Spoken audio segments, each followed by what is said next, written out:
Bismillahirrahmanirrahim. Assalamualaikum warahmatullahi wabarakatuh. Alhamdulillah.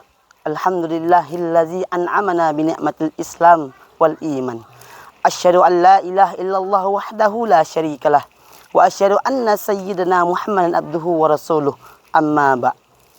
Yang saya hormati pemirsa sahabat TV Al-Fatah yang insya Allah dimuliakan oleh Allah Subhanahu wa taala.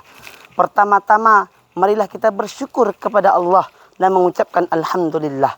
Dan yang kedua kalinya, mari kita bersalawat kepada Nabi dan mengucapkan Allahumma salli wa sallim ala sayyidina Muhammad wa ala ali sayyidina Muhammad.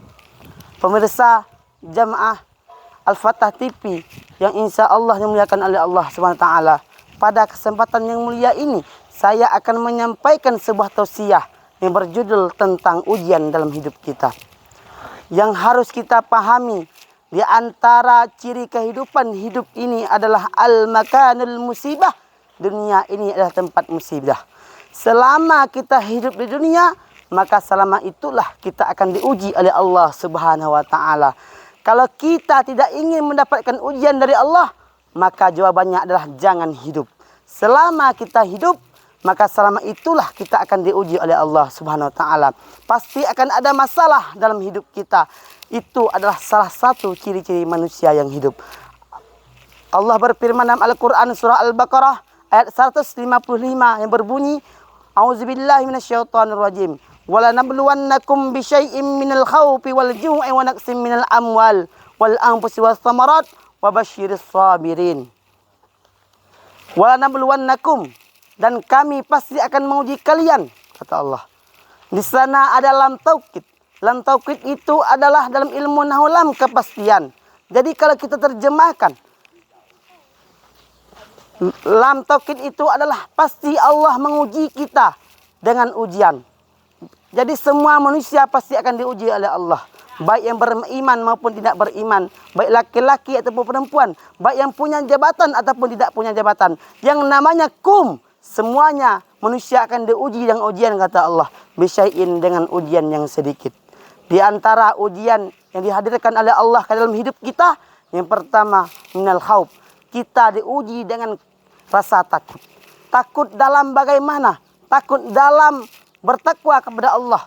Kita takut membuka bisnis. Kita takut membuka suatu pekerjaan. Karena apa? Karena kita takut dalam kegagalan. Ini yang pertama. Kita takut kita dihantui oleh rasa takut. Yang kedua, wal ju'.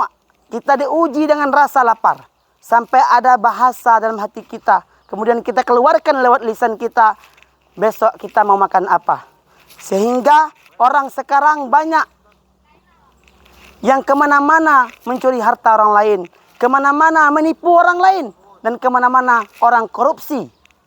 Untuk demi kekenyangan perutnya. Karena apa orang melakukan tersebut? Karena hanya kekurangan dalam harta, kekurangan dalam hidupnya, merasa tidak cukup dalam hidupnya.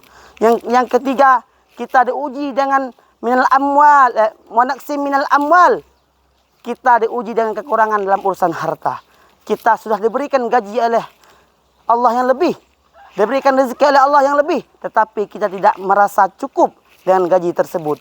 Maka ujian yang ketiga ini kita kekurangan dalam urusan harta. Pemirsa, sahabat Al-Fatah TV yang insya Allah dimuliakan oleh Allah Subhanahu wa taala. Yang keempat, kita diuji dengan kegoncangan jiwa kita, kegoncangan tubuh kita, atau kita merasa kehilangan seseorang yang dicintai dalam hidup kita. Boleh jadi dalam beberapa hari yang lalu dan beberapa hari yang akan datang, kita kehilangan orang yang dicintai dalam hidup kita. Dalam artian seperti kehilangan orang tua kita, kehilangan saudara kita, kehilangan guru-guru kita, dan kehilangan kerabat kita. Hadirin yang dirahmati oleh Allah SWT, ujian yang ketiga, yang keempat ini yaitu wal anfus, dan kegoncangan jiwa. Yang kelima yaitu wasthamarat, dan buah-buahan. Maksudnya buah-buahan di sini adalah ada harapan yang tak kunjung menjadi kenyataan, atau ujian yang sebaliknya. Hadirin yang dirahmati oleh Allah Subhanahu wa taala, kita perhatikan ujung ayat tersebut. Wa basyiris sabirin, dan sungguh kata Allah, Aku sedang memberi kabar gembira kepada orang-orang yang selalu sabar dalam menghadapi ujian. Siapakah orang yang sabar itu? Alladzina iza asabathum musibah qalu inna lillahi wa inna ilaihi raji'un. Orang yang sabar itu adalah orang yang ketika ditimpa musibah, ketika diberikan musibah oleh Allah, dia mengatakan qalu inna lillahi wa inna ilaihi raji'un. Sungguh semua milik Allah dan akan kembali kepada Allah Subhanahu wa taala. Mungkin inilah tausiah singkat yang dapat saya sampaikan. Apabila ada kekurangan, kehilapan dalam pembicaraan saya mohon maaf sedalam-dalamnya. Wallahu wal muwafiq illa aqwamit thariq. Wassalamualaikum warahmatullahi wabarakatuh.